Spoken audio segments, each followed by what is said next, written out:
क्या विजिट रही आज शाम? देखो, जिस प्रकार से पिछले दिनों गेहूं की खरीद हुई और जिस तरीके से गेहूं की खरीद के बाद उसकी उत्थान में सरकार के एक बहुत बड़ा फेलियर सामने आया है। सरकार ने आंकड़े तो दे दिए कि 80 लाख मीट्रिक टन से ज्यादा गेहूं आया, मगर वहीं अगर हम उठाकर देखें तो इस बार हरियाणा के अंदर गेहूं की जो बुआई थी और जो फाल था वो कम था। सरकार ने टेक्नोलॉजी तो बड़ी इस्तेमाल करी, जैसे फिंगरप्रिंट्स भी लिए, गेट पास भी डिजिटल काटे, मगर इसके पीछे भी एक बहुत बड़ी गड़बड़ है। और जल्द तथ्यों के साथ वो भी सैनी साहब को बताने का काम करेंगे कि किस तरीके से 100 फिंगरप्रिंट एक ही आदमी के अलग अलग थड़ी खरीदने पे लगाए गए। मुख्यमंत्री के नेतृत्व में इस प्रदेश में जो लूट मचाई जा रही है वो किसी से छुपी तो है नहीं। आपने खुद देखा IDFC बैंक से में, कोटक बैंक में, वो न्यू बैंक में किस तरीके से करोड़ों रुपए हरियाणा के खाए गए। आज तो कह देते हैं पैसा वापिस आ गया। अगर पैसा वापिस आ गया तो फिर 2 IAS सस्पेंड क्यों करे? 6 के खिलाफ CBI ने इंक्वायरी की मांग क्यों करी? मुख्यमंत्री फाइनेंस मिनिस्टर है, अगर उनके मंत्रालय ने आदेश जारी करे प्राइवेट बैंकों को पैसा देने के लिए, तो क्या स्वयं मुख्यमंत्री इस चीज के लिए जिम्मेवार नहीं है? आज एक चीज साफ है, लॉ एंड ऑर्डर का तो तमाशा बन ही चुका, मगर इस तरीके से इंफ्रास्ट्रक्चर और पैसे की बर्बादी जो स्टेट एक्सचेकर के है, ये नई एक आप कह दो तकनीक इस सरकार ने अपनाई है, इस प्रदेश के पैसे को लुटाया जाए। और मैं ये तथ्यों के साथ आपको बता दूंगा कि 10 लाख से ज्यादा मैट्रिक टन इस बार हरियाणा के परचेज के अंदर उत्तर प्रदेश के लोगों का है।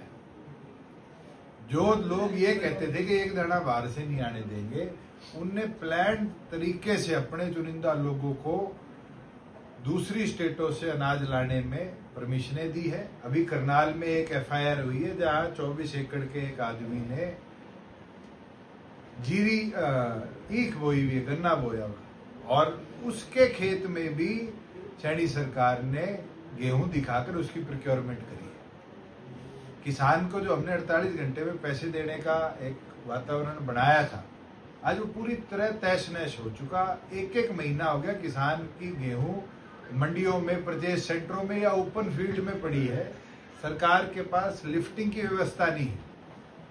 ये तो मार दिए ठेकेदारों को कि तुम्हारे हर ट्रक का OTP आएगा गेट पास के साथ, रिसीविंग पे OTP आएगा। OTP का जोर दे रखा है, ना कि व्यवस्था बनाने का।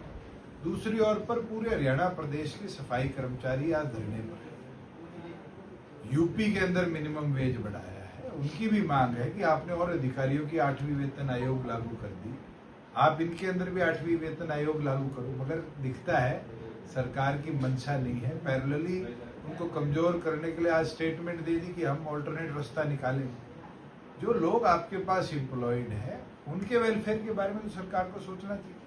और मुख्यमंत्री के पास 2 ही काम है, या तो दिल्ली भ्रमण या फिर पंजाब, बंगाल, असम, अलग अलग स्टेटों में जाकर भ्रमण करे। इस प्रदेश के आम नागरिक की उनको चिंता नहीं। सर, जिस तरह से आपके काफिले को रोका, आखिरकार हाई कोर्ट ने तलब किया है हरियाणा सरकार को और केंद्रीय जांच ब्यूरो को, क्या कहेंगे? सत्य को रोका जा सकता है, कमजोर किया जा सकता है, मगर परमानेंटली समाप्त नहीं किया जा सकता। हमने तो यही मांग करी थी हाई कोर्ट से कि जी ऐसे लोग इंक्वायरी कर रहे हैं जो इसमें लिप्त है, और हाई कोर्ट ने आज इस चीज को मानना है। SP का एफिडेविट ने तो दूध का दूध पानी का पानी कर दिया कि कंप्लेंट मेरी थी और मेरे को बुलाए बिना SIT ने अपनी इंक्वायरी कंप्लीट कर दी, और माननीय हाई कोर्ट ने नोटिस ऑफ मोशन भी इशू कर दिया है। और मुझे पूरा विश्वास है कि जो हमारी मांग है कि हरियाणा से बाहर इसकी इंक्वायरी हो और किसी अच्छी एजेंसी से इंक्वायरी कराई जाए या किसी रिटायर्ड हाई कोर्ट के जज से इंक्वायरी कराई जाए, हम उस तथ्य में अपनी लड़ाई लड़ेंगे। और मैंने उस दिन कहा था कि मैं इतना पढ़ा लिखा हूं, कोर्ट से अपनी लड़ाई लड़ूंगा भी, जीतूंगा भी। मगर उन छात्रों का क्या? ये जो आपके कुरुक्षेत्र यूनिवर्सिटी में चीफ मिनिस्टर ने 12 बजे रात को फोन करके VC को उठाकर FIR कराई, उसमें आरोप क्या था? कुर्सी तोड़ी।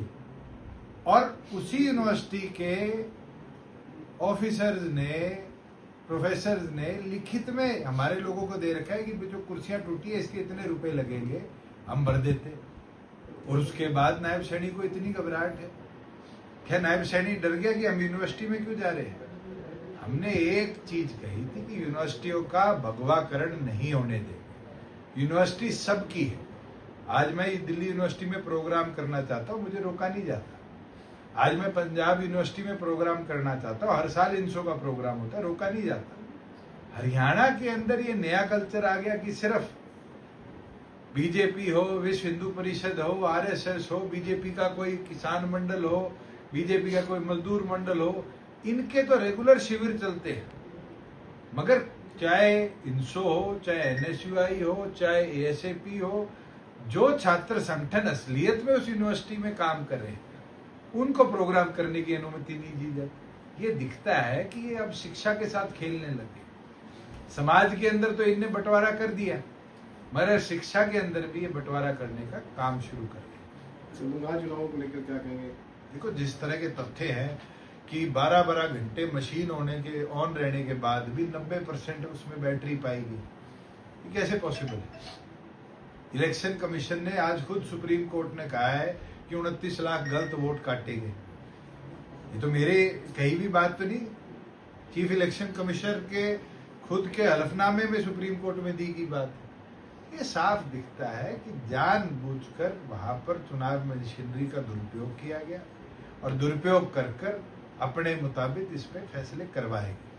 आप खुद फोटो वीडियो उठाकर देखो बंगाल की, कि बंगाल के अंदर पैरामिलिट्री जिस तरीके से लाव लश्कर लेकर खड़ी थी, इतनी तो इंडिया पाकिस्तान में जब पीछे ऑपरेशन सिंदूर के दौरान माहौल खराब हुआ था तब एक्टिविटी नहीं दिखी कि 400 वज्र वेपन जो इंटेंसिव माओवादी माहौल में यूज करती थी पैरामिलिट्री, वो लाए हुए थे। लोगों पे दबाव तो था और कहीं ना कहीं उसका फायदा बीजेपी ने उठाया।